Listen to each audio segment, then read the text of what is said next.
Hello, everybody. Preston Poulter here with Pocket Jacks Comics, and I'm here to talk about this. This was the module I successfully kickstarted last year, 5th edition. It was based on the 1981 adventure Palace of the Silver Princess, at least loosely based. This was the playtest version, and I have gotten a ton of notes on the thing. I've made it so much better, and you know what? Because I'm trying to make a big splash here in the RPG community, free download on the PDF for this bad boy. And I'm converting it to the old school Essentials rule set so it'll play like it did back in 1981. That's what this campaign is for right here. It'll be very similar to the 5th edition version of the adventure, minus the level 0 adventure because OSE doesn't have that rule set in it, and I'm trying to do my best to stick to the rule set as provided.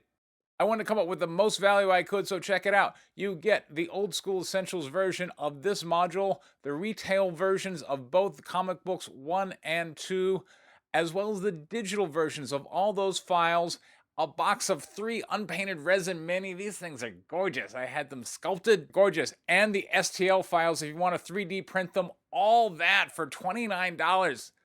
Now, for those of you who don't have a set of old school rules around, I got a deal for you.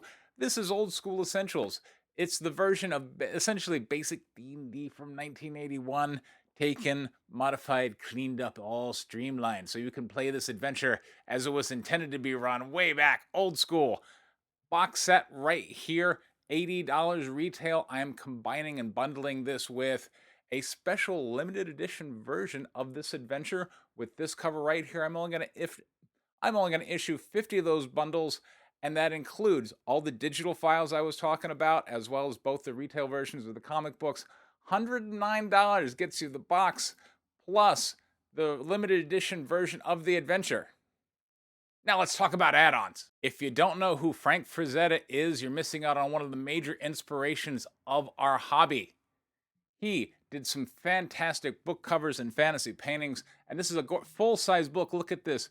It's got, by the way, a picture of Slave Leia by the painting that inspired her. That's all right here. Learn some gamer history and beautiful, gorgeous Frazetta art. $40 add-on right here. And for those of you who really want to study the master, this is every book cover Frank Frazetta ever did in his entire career in chronological order. Regular version, $40. There's also a deluxe version with 18 pages of extra content, gorgeous cardboard slipcover, larger size. This is $80, this one's $40. And I've got some cool Frazetta-inspired storybooks by Jay Photos, who worked with Image Comics. He's out of Arizona. He's a pal of mine. These are trade paperbacks, although one of them is a hardcover. Volume 1, this one here, Volume 2. And each of these trade paperbacks takes 4 separate Frazetta paintings and tells a story around them. And finally, the Pièce de Résistance, Death Dealer, the image everybody talks about. This entire storybook right here talks all about Death Dealer, places him in the world, Shadows of Mirahan. And there's a cool interview with Frank Frazetta Jr. in back. Talks about what a procrastinator his dad was. Comes with a cool cardboard slipcover, so it all fits together and looks nice on your bookshelf. All 3 Frazetta storybooks sold as one bundle, $85, free domestic shipping. That is an add-on. Those are some amazing add-ons. This has been Preston Poulter with Pocket Jacks Comics. Thanking you so much for your patronage. Take care, everybody.